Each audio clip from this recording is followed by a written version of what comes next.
So what if I told you I had a VX1000? Would you believe me? What if I showed you real quick? Do you believe me now? Because I do. I have a VX1000 right here. It's right here. Yeah. Woo. Yeah. Oh, did I get you to believe me this time?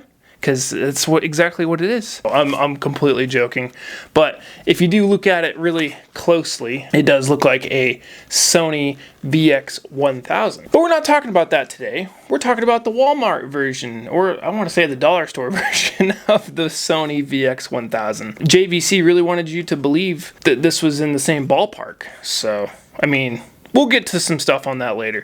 But yeah, this is a very Walmart Wish.com version of the Sony VX1000. This is the meme camera that you would use for if you wanted to say like, Mom, I want a Sony VX1000. And your mom says, but sweetie, we already have a Sony VX1000 at home. The VX1000 at home is this right here.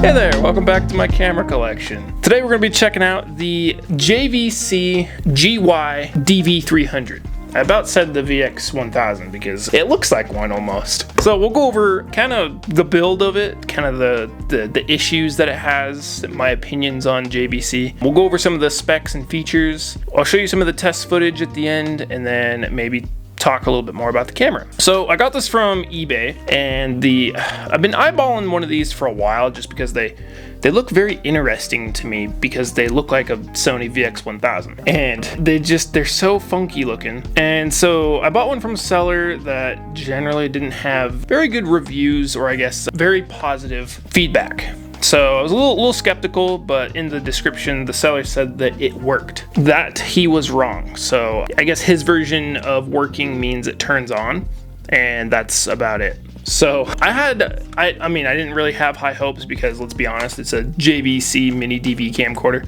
but I had my fingers crossed that I was going to be able to get something out of it, and I did. It is missing the eye cup for the viewfinder. It is missing the foam piece on the microphone, and I don't know if the microphone works properly because this centerpiece here, and I don't know if the microphone works properly because there's this centerpiece right here that wiggles around and you can almost pull the whole thing out. And the wires are still attached, but yeah, you'll see if there's audio in the test footage. I haven't played with this for a little while, so I forget. I've had some test footage saved, so here we are filming it. The other weird thing about it is, well, it has two XLR inputs for mics. That is the other weird thing about it, because I don't know, it has such a terrible microphone on the front, something that's so fragile and so cheesy, to be honest. I mean, it just has a foam piece that goes over it, and like that's all you get. And then they give you two XLR mic mounts and no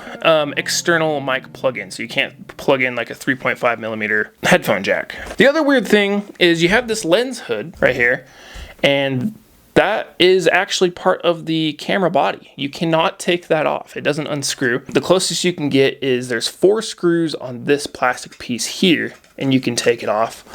And the threads are a 52 millimeter. So I don't even know if you could even fit like a fisheye in there. It might be too big. You might be able to throw some like filter threads or something on there, but that's about it. You got a manual focus ring here, and the tape deck doesn't work, doesn't eject at all. The screen is broken. The screen has no image on it. It turns white. You can tell that there's damage on it, I think. Well, if the battery was charged. The other weird thing about the tape deck, and I'll probably have to throw some B-roll in here as well, but the like pinch rollers and stuff, they're not silver, they're blue. So it almost looks like blue masking tape or something. I assume that they came like that, because I mean, that is a very nice masking tape job if that's what it is. But yeah, I've never seen blue pinch rollers before, so that's super weird. Not that it matters, because the tape deck doesn't work anyway. What a surprise. I'll leave it to JVC to give you the worst mini DV camcorders. But I mean, okay, anybody out there watching, let me know if you like JVC's mini DV camcorders. Have you found any that you're just like, that's lovely? Or do you usually have issues with them working as well? Because I think I've had one mini DV camcorder that has worked properly. And even the tape mechanism, when it would eject, would just sound like it was it sounded like it was on life support. So I hate JVC mini DV camcorders. I keep checking them out because they just have some funky stuff. But every time there's always some kind of tape deck issue. So yeah, if you're looking for like a JVC mini DV camcorder, even if it's like a prosumer level one like this is apparently supposed to be, just, you know, keep in mind that the tape deck is probably messed up. Another weird thing, and I tried to look this up just before recording this video because I completely forgot, because I think it might be completely useless, is there's this like adapter or this station, and it just plugs in on the bottom right there, that little plug-in. I have no idea what it does besides this plug-in here that's on the back. It's a 3.5 millimeter jack. The only thing that I could think of is it being a external mic plug-in, but if that's what it is, I don't know what the hell the whole point of this is. So I think the model of it is the SA-K300U, if you guys can see that. So other than that, I mean, it has a reset button on the bottom there. So I looked that up online, and it came up with like old like VCRs and TVs from JVC. Look like they might be from like the 70s. So that might not be the actual model of this, but yeah, not exactly sure what that's for. So if you know what this is for, please leave me a comment in the comments and let me know what this is actually for, and I'll pin it in the comments because I'm stupid. What other weird things does it do here? Under the cover, you do get your RCA, your S-Video, Firewire, and your headphone jack plug-in there. No microphone jack for some reason though. Also, gotta keep the mojo going. I got the iced coffee here. Let me know if anybody out there likes coffee, because I'm actually kind of a crackhead for it. And it's everybody's favorite snack right now.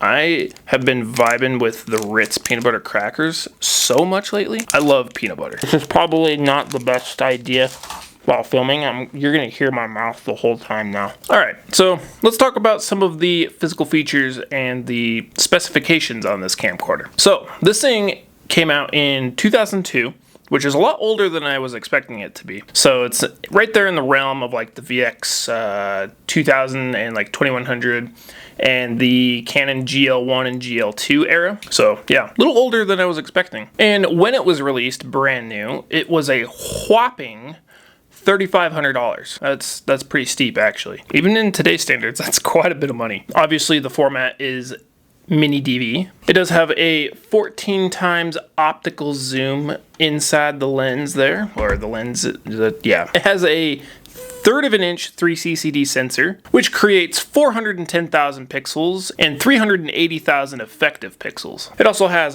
optical image stabilization up in there, so it's not digital, it's optical. The viewfinder is a 1/2 inch viewfinder, and it is colored. I'm not sure if you can change it in the menu.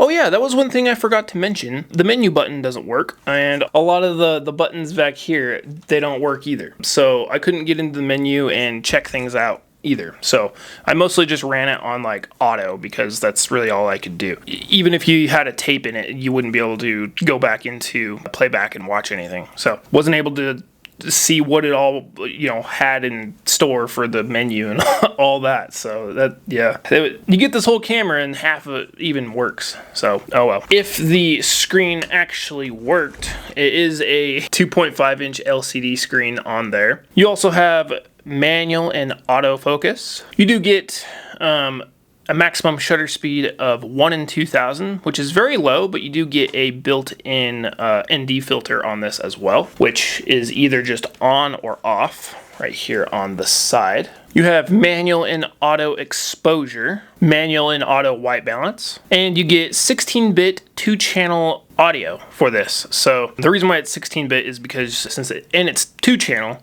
it's because you have 2 XLR mics that you can plug into this. So one channel can be one mic and another channel can be the other mic. So I think it's like left and right. Or maybe it's 2 for the left and 2 for the right. I think that's how 16-bit works.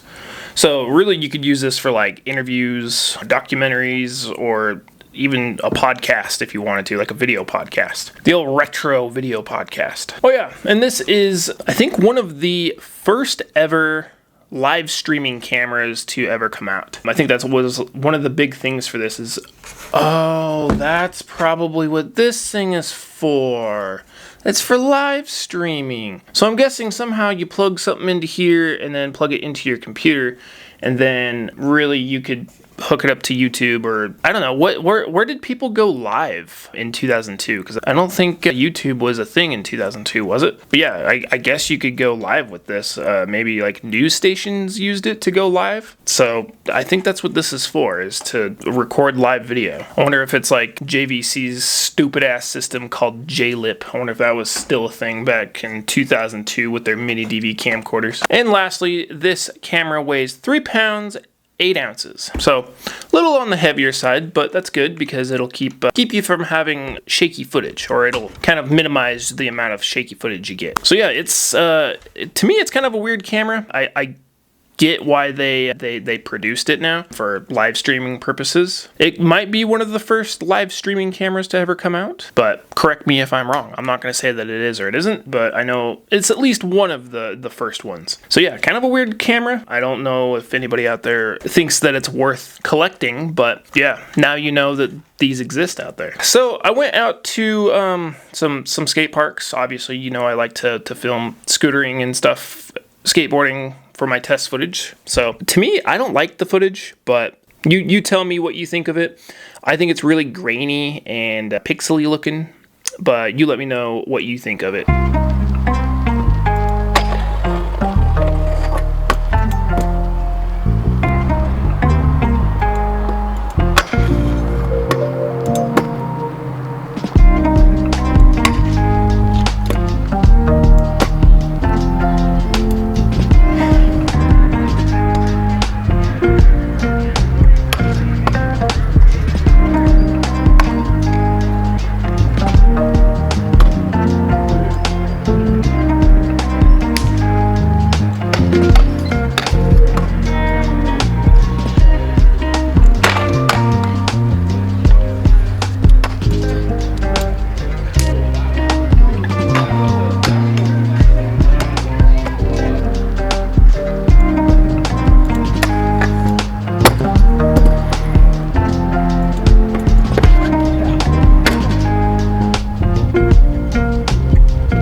So hopefully you enjoyed that test footage. I recorded that footage up in, let's see, I believe it was up in St. Anthony, Idaho skate park and Rigby, Idaho skate park. So definitely the second one was, well, the St. Anthony skate park was probably one of my favorites. I heard that that park got torn down a few years ago, and I wanted to go up there just to see, and it's still there, and it's very weird, it's very strange, but I really enjoy that park. It's always a really fun one to go to. Couldn't ride it all the time, but every once in a while I get excited to go and ride it. Sometimes the crappy, goofy skate parks are always the ones that are really, really fun. But yeah, you see what I mean by the grainy looking footage? It's a little weird looking in my opinion, especially for something that comes out of a 3CCD sensor. And that could be something to do with the settings on here. And we'll get into what I think of this camera real quick. So I wasn't able to completely test this camera because a lot of the buttons don't work on it. I don't know if there's damage or like water damage or something to it. I'm not exactly sure.